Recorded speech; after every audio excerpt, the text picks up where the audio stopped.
ओम नमो भगवते वासुदेवाय नमः। कृष्णाय वासुदेवाय हरे परमात्मने प्रणतः क्लेशनाशाय गोविंदाय नमः नमः। एकादशी का दिन भगवान विष्णु का प्रिय दिन है। आइए सुनते हैं एकादशी की कथा। इसके श्रवण करने से भगवान विष्णु प्रसन्न होते हैं, भगवान शिव प्रसन्न होते हैं और आशीर्वाद देते हैं। घर में खुशियाँ आती हैं, सुख और समृद्धि आती है। एक छोटे से गांव में एक अत्यंत गरीब परिवार रहता था।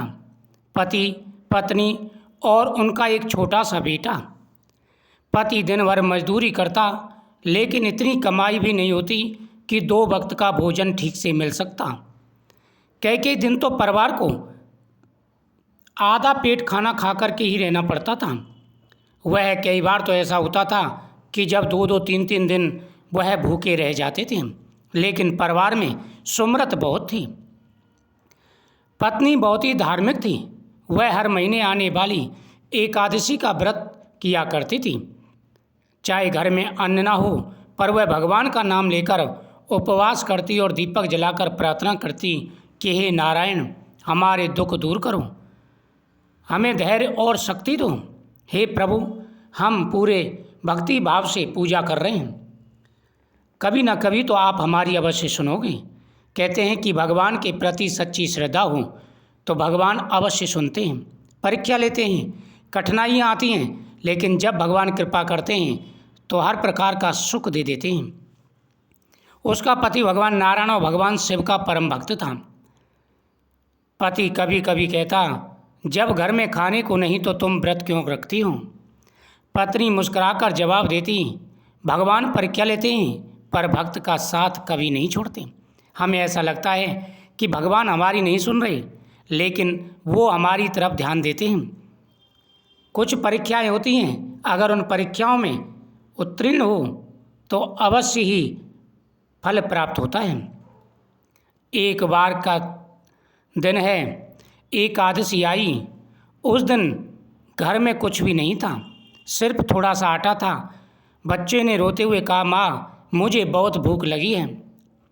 माँ की आंखों में आंसू आ गए, पर उसने बेटे को समझाया और कहा, देखो, आज एकादशी का दिन है, भगवान का नाम लो। आज के दिन हम अन्न नहीं खाते। उसी समय दरवाजे पर एक वृद्ध साधु आए और बोले, बेटी, बहुत भूख लगी है, मुझे भोजन खाना है। घर में कुछ भी नहीं था, फिर भी पत्नी ने बिना सोचे कहा, महाराज आप बैठिए, मैं व्यवस्था करती हूँ। महाराज, जो भी मेरे घर में होगा मैं उसी बना कर के आपको ज़रूर खिलाऊंगी। लेकिन साधु महाराज, आज एकादशी का दिन है, हम अन्न नहीं खाते।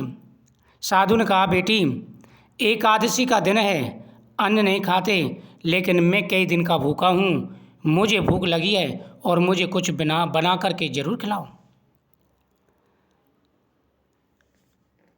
उसने साधु को बैठाया। वह पड़ोसी से थोड़ी सी सब्जी और आटा ले आई और साधु को बनाकर के भोजन कराया। स्वयं और उसका परिवार भूखा रहा। वह पड़ोसन के पास गई, उससे थोड़ा सा आटा लेकर के आई और कुछ सब्जियां लेकर के आई। उसने बनाकर के साधु को खिलाया। दोनों पति पत्नी और बच्चे भूखे रहे। ओम नमो भगवते वासुदेवाय नमः मंत्र का जाप करते रहे। रात को जब सभी सो रहे थे, तभी वही साधु दिव्य रूप में प्रकट हुए। वे स्वयं भगवान विष्णु थे। घर प्रकाश से भर गया। भगवान ने कहा, बेटी, तुमने सच्ची श्रद्धा और दया दिखाई है। आज तुम्हारी परीक्षा थी, तुमने अपने हिस्से का भी अन्न अतिथि को दे दिया। मैं तुमसे प्रसन्न हूँ। इतना कहकर भगवान ने आशीर्वाद दिया, तुम्हारे घर कभी भी अन्न की कमी नहीं रहेगी। सुबह जब परिवार जागा तो देखा घर में अन्न, धन और वस्त्र के भंडार भरे पड़े हैं। पति पत्नी की आंखों में आंसू थे। वह भगवान की कृपा पाकर के बड़े धन्य थे। उस दिन से उनका जीवन बदल गया। वे धनवान हो गए, विनम्र और भक्त और ज़्यादा हो गए। यानी धनवान के साथ साथ उनके अंदर विनम्रता और भक्ति आ गई। हर एकादशी को व्रत रखने और ज़रूरतमंदों की सहायता करने का काम शुरू कर दिया। सच्ची भक्ति और दया कभी व्यर्थ नहीं जाती। एकादशी का व्रत केवल भूखे रहना नहीं, बल्कि मन की शुद्धि है। भगवान भक्त की परीक्षा लेते हैं पर अंत में कृपा अवश्य करते हैं। यदि आप सच्चे मन से भगवान की पूजा करते हैं तो भगवान का आशीर्वाद प्राप्त होता है और जीवन में कष्ट जो आ रहे हैं वह सुख में बदल जाते हैं। हमारे कर्मों के द्वारा हमें कष्ट प्राप्त होते हैं लेकिन भाग्य भी बदलता है। बहुत समय पहले एक नगर में एक निर्धन विधवा अपने छोटे पुत्र के साथ रहती थी। पति के देहांत के बाद उसके पास न धन था न सहारा। वह दूसरों के घरों में काम करके किसी तरह अपना और बेटे का पेट पालती थी। वह भगवान विष्णु की परम भक्त थी। हर एकादशी को वह नियम पूर्वक व्रत रखती, कथा सुनती और दीपक जलाकर प्रार्थना करती, हे प्रभु मेरे बच्चे की रक्षा करना, मुझे भक्ति से कभी दूर मत करना। उसका पुत्र पूछता, माँ हम इतने गरीब क्यों हैं फिर भी तुम व्रत रखती हो? माँ मुस्कुरा कर कहती, बेटा एकादशी का व्रत हमारी ढाल है, भगवान हमें भूखा नहीं सुलाएंगे। एक वर्ष भयंकर अकाल पड़ा, काम मिलना बंद हो गया। कई दिनों तक माँ बेटे भूखे रहीं। तभी एकादशी का दिन आया। पुत्र बोला, माँ आज व्रत मत रखना, पहले कुछ खा लेते हैं। माँ ने कहा, बेटा आज का दिन भगवान को समर्पित है, जो होगा उनकी इच्छा से होगा, जो नारायण चाहेंगे वही होगा। उसने जल से ही उपवास किया और शाम को भगवान का भजन करने लगे।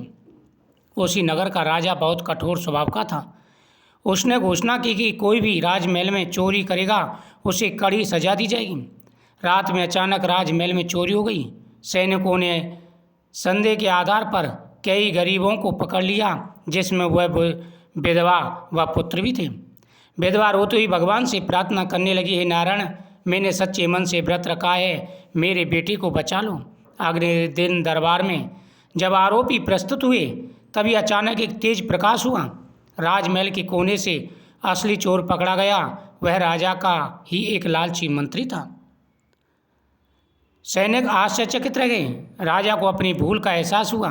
उसने विधवा से क्षमा मांगी और उसके पुत्र को सम्मान सहित मुक्त कर दिया। राजा ने कहा, तुम्हारी भक्ति ने तुम्हें बचा लिया, आज से तुम्हारे जीवन की जिम्मेदारी मेरी है। विधवा की आंखों में आंसू थे, वो भी खुशी के। उसने भगवान को बहुत बहुत धन्यवाद किया। जो भी सच्चे मन से भगवान की पूजा करते हैं, भगवान अपने भक्तों को कभी भी अकेला नहीं छोड़ते, हमेशा उनके साथ रहते हैं, चाहे वो अदृश्य रूप से ही क्यों ना हो। तो सच्चे मन से एकादशी की इस कथा का श्रवण करें, आपको लाभ मिलेगा, आपकी मनोकामना पूरी होगी और जीवन में आ रहे सारे कष्ट दूर हो जाएंगे। ओम नमो भगवते वासुदेवाय नमः।